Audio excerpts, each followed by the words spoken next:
ये तो आप निश्चिंत हो जाना, आपका मोक्ष 101% है। लेकिन इसमें मर्यादा प्रथम है। मर्यादा में रहोगे, भगवान सदा साथ रहेगा। मर्यादा तोड़ दोगे तो सीता जैसा हाल होगा, जिसने जरा सी लापरवाही की थी, लक्ष्मण रेखा लांग दी थी, और उसके बाद उसने सोचा तो ये था जरा सी लगी थी, क्या फर्क पड़ता, अभी चली जाऊंगी, वापस आ जाऊंगी, आटा डाल के साधु के। और साधु वेश में दुष्ट रावण खड़ा था। तो मर्यादा त्याग देने से उसकी कितनी दुर्गति हुई। 12 वर्ष तक रावण की कैद में पड़ी रही, सड़ती रही, लाखों करोड़ों व्यक्ति मारे गए, तब जाकर उसका छुटकारा हुआ। कैसे कितने पाप की भागिन बनी एक जरा सी मर्यादा लांघ देने से।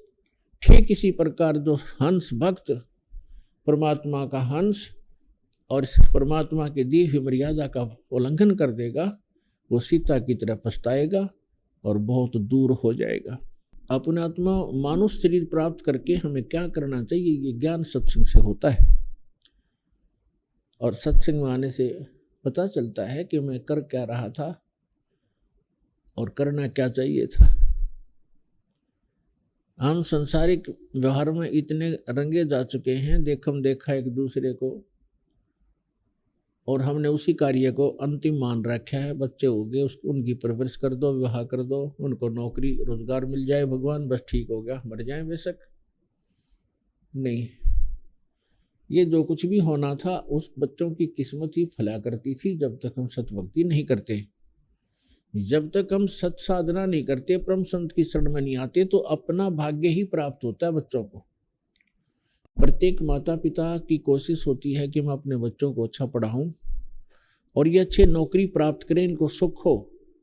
लेकिन कितने प्रतिशत बच्चे सफल होते हैं और कितने प्रतिशत फिर वो सर्विस आदि प्राप्त कर पा रहे हैं, जो सभी एक ही उद्देश्य लेकर पढ़ रहे होते हैं।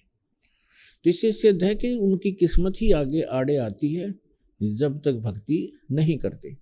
और जिस समय हम सत्साधना शुरू कर देते हैं तो उस समय परमात्मा हमारे भाग्य के लेखों को बदलना शुरू कर देता है।